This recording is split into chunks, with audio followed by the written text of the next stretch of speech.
With me on the telephone is Annette Hanshaw. Now, let's be quite honest. If you're a product of the 1940s or 50s and 60s and 70s, you might be in trouble. But if you really want to look back, and some of our older folks will certainly remember the name Annette Hanshaw.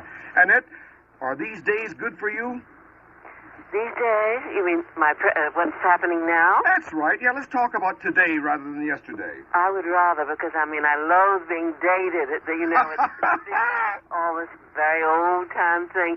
And somehow or other, whenever they reissue any of my records, they seem to choose the worst ones, the very oldest ones and the very worst ones, in my opinion, anyway. Well, in your opinion, then, what is, if I was to say something, well, Annette Hanshaw, of the recordings you made in the late 20s into the early 30s, what are you more proud of? Is there any particular selection, something along that line? As a matter of fact, I disliked all of them intensely. I was most unhappy when they were released. I just often cried because I thought they were so poor. Mostly because of my work, but a great deal, I suppose, because of the recording. Many times it didn't sound at all the way I sang it, you know? Mm-hmm. Annette, you don't seem to bear too much affection towards your, shall we call it, your very brief recording span. Am I correct in saying that? I didn't hear what you said. I said you don't seem to bear too much affection towards the work that you turned out. Oh, heavens, no. I disliked the business intensely. I loathed it. And I'm ashamed to say that I just did it for the money. I love singing, jamming with musicians, and when it isn't, important to do. But somehow or other, I was terribly nervous when I sang, and I actually went down to 83 pounds. That's why I quit in the very end, and I just couldn't take it anymore. You just have to be such a ham and love performing, and I happen to be an introvert, and it just wasn't. I just wasn't happy singing, and I wasn't happy with my work, as I say. So that was the story. When I quit, I was making, I don't know if it interests anyone, but I was making $1,500 for 12 minutes on a camel show. That's pretty good. Yes. You see, I'm a bit of a flake. Annette, may I ask, when you did the camel show, that's pretty well, the early days of radio. Were you working out of New York at the time?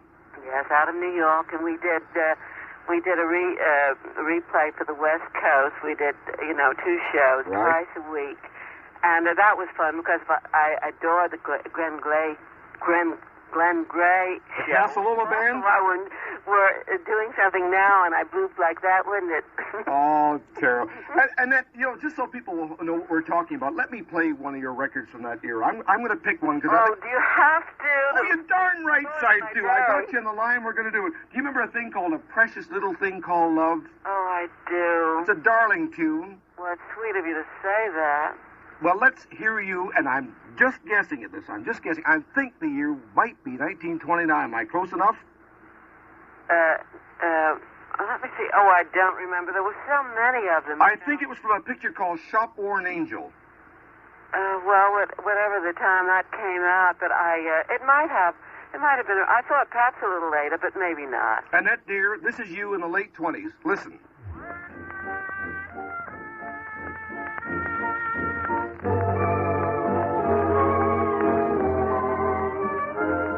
Why does my heart miss a beat at some footsteps on the street? It's a precious little thing called love. Why am I content alone when I know someone will phone? It's a precious little thing called love. I see a day in June, a wedding tune, a honeymoon cruise. Friends I know who will throw some rice and old shoes. But the one thing makes me say, heaven's love.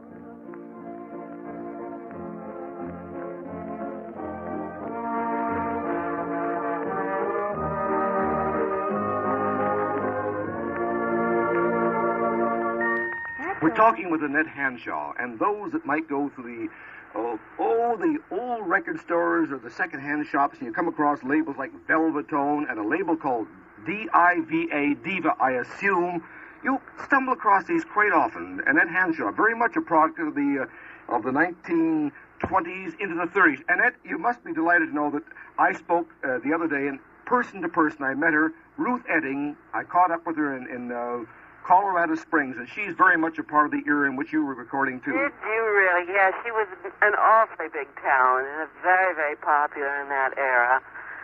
But she did remember you, because we were talking about, I said, who was your competition at that time? And she mentioned you and people like Helen Kane and so many others. That's true. That's about it. There's something that I found rather interesting and not especially happy for me. Benny Goodman has just reissued, come out with an album called Benny Plays for the Girls. And that was when Benny was a sideman, you know. Mm-hmm. He is a studio musician. And, of course, I always love to have him on my records. And he has on it, perhaps 4 or 5 of mine. There's somebody, one of the people that called me, told me about it.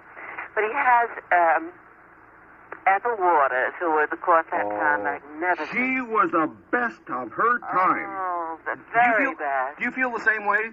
Absolutely. I was mad about her. And then also he has Connie Boswell, who was a very great performer, I thought.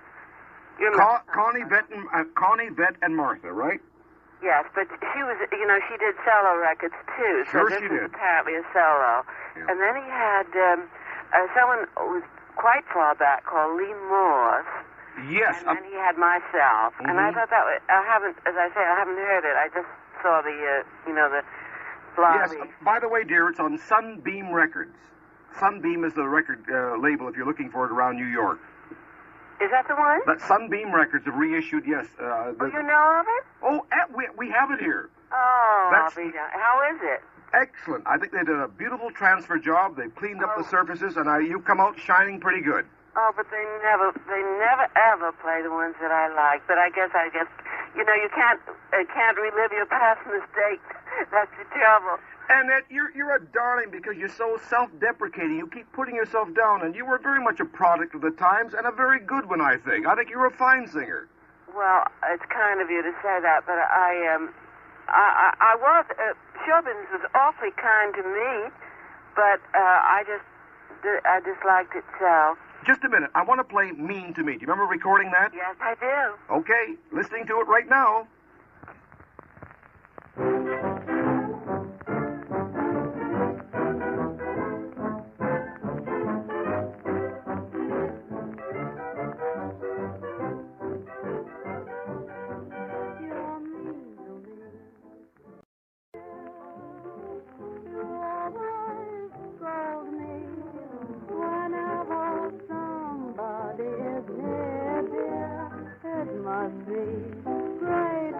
For you, can't you see what you're doing to me? Please tell me why you're so mean to me.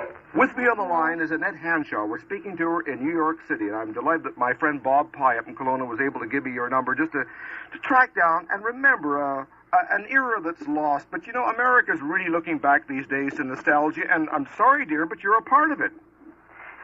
When you do speak to Bob again, will you give him my very best? He's a darling Tell him man. I do mean to write to him. I'm the world's worst correspondent. Yeah. But I do mean to, and I think of him, and I found him very charming on the phone and in his letters. As I find you. A complete charmer. He really is. You said it quite right. He works, as you know, for a television station up in British Columbia, a television station in Kelowna. What does he do, actually? He's a writer.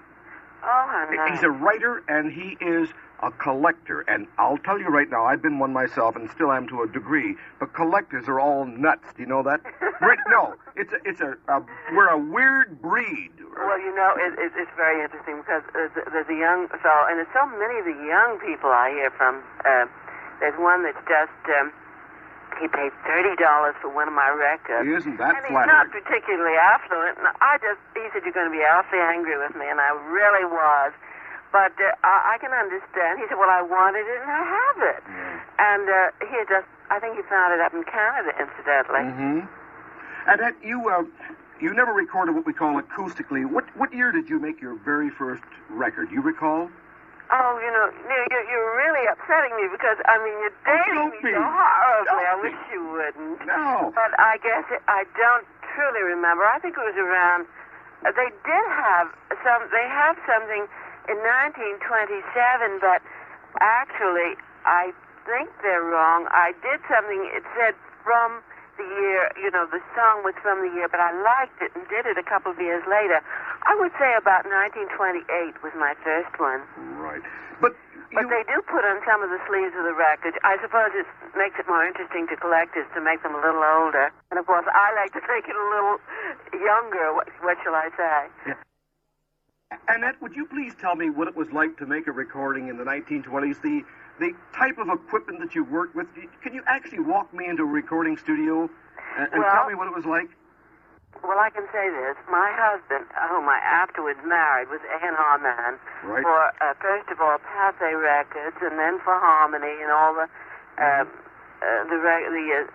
small labels, and then for Columbia. And he also became, later he left to become my manager.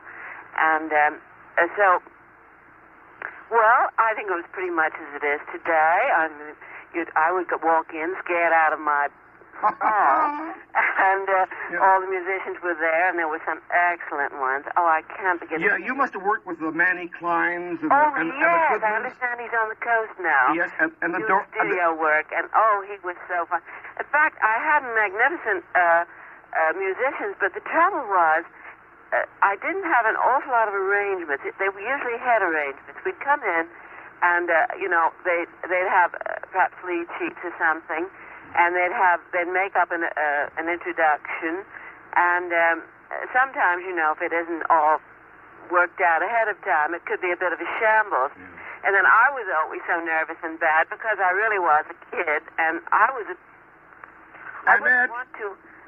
For instance, I had such respect to the musicians that if I would know it wasn't right, wasn't the way I wanted it, but I wouldn't want to do it over again and make the musicians stay, you know what I mean? Annette, if you'll pardon me for saying so, I think you're just a little too damn humble. I know it can be sickening, can't it? I know it's sickening, but this is the way I feel, and I can't be any different. Annette, a trifle personal, just a little. I don't usually do this. At what age did you retire from the recording industry?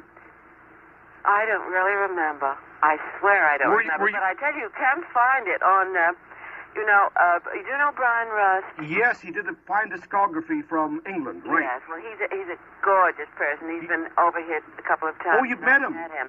And he, of course, they issued some couple of albums over there. And on the sleeve, he wrote the date that I retired and my age at my retirement. But I swear to heavens, I can't remember. When you line up about your age, you can't remember. Darling, at our age, we don't, but I think that you were in your 20s when you got out. Will you tell me your name again? Because it's Jack Cullen. This isn't a terribly good connection for you. It's fine for me. And I want to really know your name so that I can remember you. What is your name? It is Jack Cullen. Jack Cullen. That's right.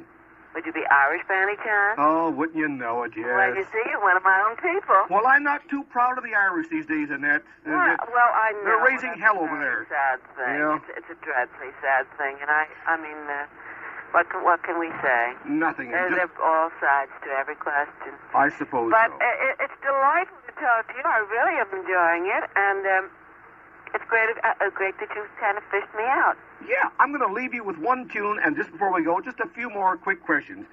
What is life like for you these days? I hope your husband is still with you. And no, he is not. I'm sorry to hear that.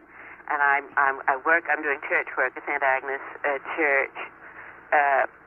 That's a Midtown church. Right. And I'm quite happy. I didn't marry again. Stayed an awful lot, thank heavens. Do you have a family, Annette? No, I don't have any children. Oh, that's kind of a pity in a way. Yes, but it is. But I hope you're rich with friends. That's just as important. I am very, very rich with friends and very happy and really happy in my life. Annette, did life leave you with a couple of bucks to see yourself through?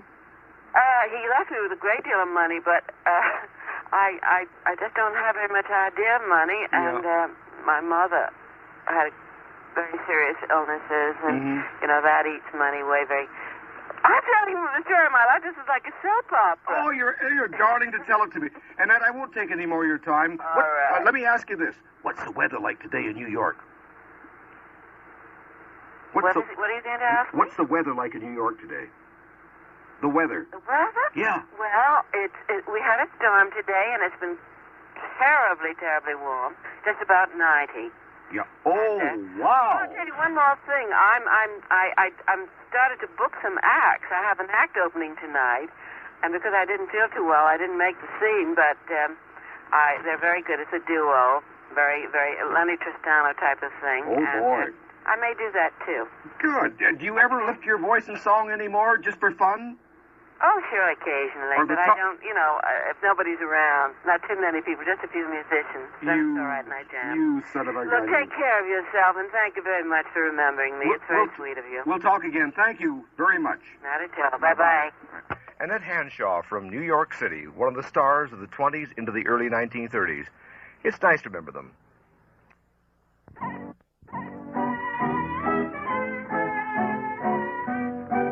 Here's one more from Annette Hanshaw. Shades of night are creeping, willow trees are weeping, old folks and babies are sleeping, silver stars are gleaming, all alone I'm scheming to get you out here, my dear. Come tiptoe to the window, by the window, that is where I'll be. Come tiptoe through the tulips with me.